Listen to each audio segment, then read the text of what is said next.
Hello friends, আশা করি আপনারা ভালো আছেন। অনেকেরই ইচ্ছা থাকে অল্প খরচে পার্শ্ববর্তী দেশ ভারত ভ্রমণের। আজকের এই ভিডিওতে আমি আলোচনা করতে যাচ্ছি আগরতলা হয়ে কিভাবে অতি সহজে ভারত প্রবেশ করবেন এবং কিভাবে 2 দিনে জনপ্রতি মাত্র 3450 রুপি দিয়ে ট্রাভেল ট্যাক্স সহ যাওয়া আসা থাকা খাওয়া ঘোরাঘুরি করবেন। পাশাপাশি আগরতলা শহরের কোথায় কোথায় ঘুরবেন, কোথায় কেনাকাটা করবেন। এই বাজেটে মূলত আপনি প্রথম দিন আগরতলা পৌঁছে ঘুরে দেখবেন রাজবাড়ি বা উজয়ন্তা প্যালেস, মহারাজা বীর বিক্রম বিশ্ববিদ্যালয়, ডিমসাগর লেক এবং দ্বিতীয় দিনে ঘুরবেন শহর থেকে 120 কিলোমিটার দূরে চোখ জোড়ানো ডম্বুল লেক বা নারিকেল কুঞ্জ। ভিডিও শেষে খরচের সারাংশ আলোচনা করা হয়েছে এবং পুরো ভিডিও জুড়ে থাকবে তথ্যের সমাহার।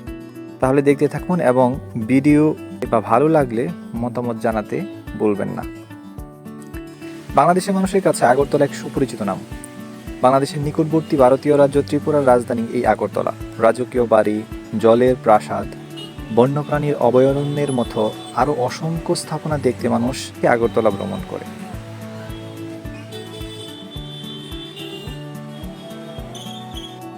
রেলপথে ঢাকা থেকে যেতে হলে আপনাকে কমলাপুর রেল স্টেশন হতে সকাল 7:45 মহানগর প্রভাতী ট্রেনে উঠতে হবে।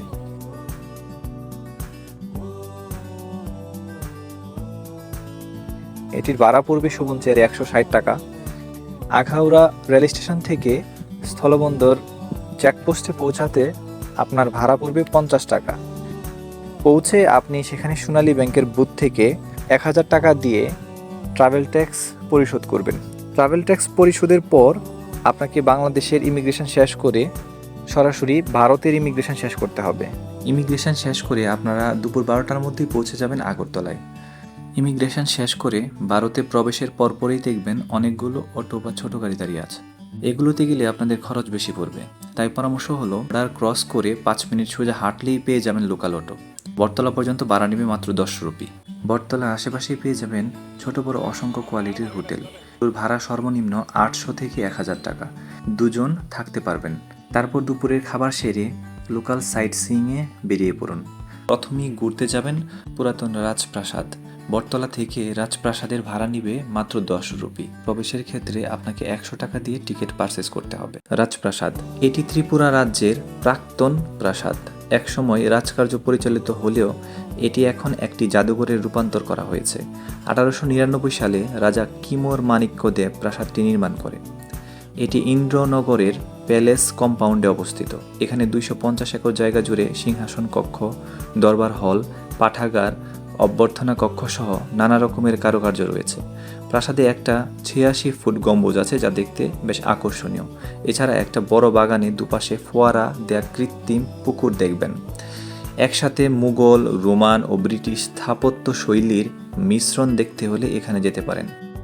তাছাড়াও বাংলাদেশের ইতিহাসের বেশ কিছু গুরুত্বপূর্ণ ঐতিহ্য তুলে ধরা হয়েছে এই জাদুঘরে। রাজপ্রাসাদ ঘোরা শেষ করে আপনারা ঘুরতে যেতে পারেন বীর বিক্রম বিশ্ববিদ্যালয় এবং বীর বিক্রম বিশ্ববিদ্যালয়ের পাশেই পেয়ে যাবেন ডিমসাগর লেক। সন্ধ্যায় বিবাজারে কেনাকাটা করবেন এবং পরের দিনে ডম্বুরা লেক ঘোরার জন্য গাড়ি রিজার্ভ করবেন।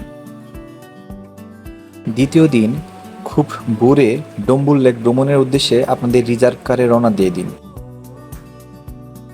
মনে রাখবেন ডম্বুল লেক ভ্রমণ শেষে আপনাকে আগরতলা ফিরে ওই দিনই ইমিগ্রেশন করে বাংলাদেশে পৌঁছাতে হবে। ডম্বুল লেক বা নারিকেল কুঞ্জ খুবই চমৎকার একটি দর্শনীয় স্থান। এখানে ভ্রমণে আপনি কিছুটা কেরালার ফিল পাবেন। চারদিকে সবুজ পাহাড় বেষ্টিত ছোট নদীর মতো দেখতে একটি জলপ্রপাত হলো ডম্বুল লেক। এখানকার পানি খুবই পরিষ্কার। লেক থেকে দূর দিগন্তে সূর্যাস্তের বিরল দৃশ্য দেখা যায়। বর্ষা মৌসুমে এই লেকের অপরূপ সৌন্দর্য পাওয়া যায়। তাছাড়াও প্রতি বছর জানুয়ারিতে এই লেকের পাশে পৌষ সংক্রান্তি মেলা অনুষ্ঠিত হয়। লেকের চারপাশে বন্য প্রাণীর অভয়ারণ্য, দেবতামুরা পাহাড়, লংথাং মন্দির, যষ্টি প্লান্ট ও কমলেশ্বরী মন্দির সহ আরও কিছু স্থাপনা রয়েছে।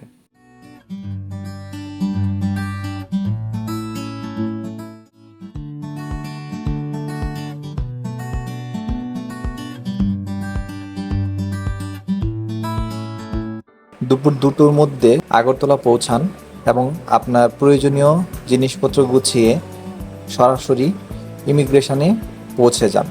বর্ডারে পৌঁছে চেষ্টা করবেন 5টার মধ্যে ইমিগ্রেশন শেষ করে বাংলাদেশে পৌঁছাতে, এবং বাংলাদেশে পৌঁছানোর পর বর্ডার থেকে আখাউড়া রেলওয়ে স্টেশনে পৌঁছানোর পর ওখান থেকে আপনি ঢাকাগামী ট্রেন পেয়ে যাবেন। ট্রেনের এবং যাতায়াতে যাবতীয় ইনফরমেশন ভিডিও শেষে সংযুক্ত করা হয়েছে।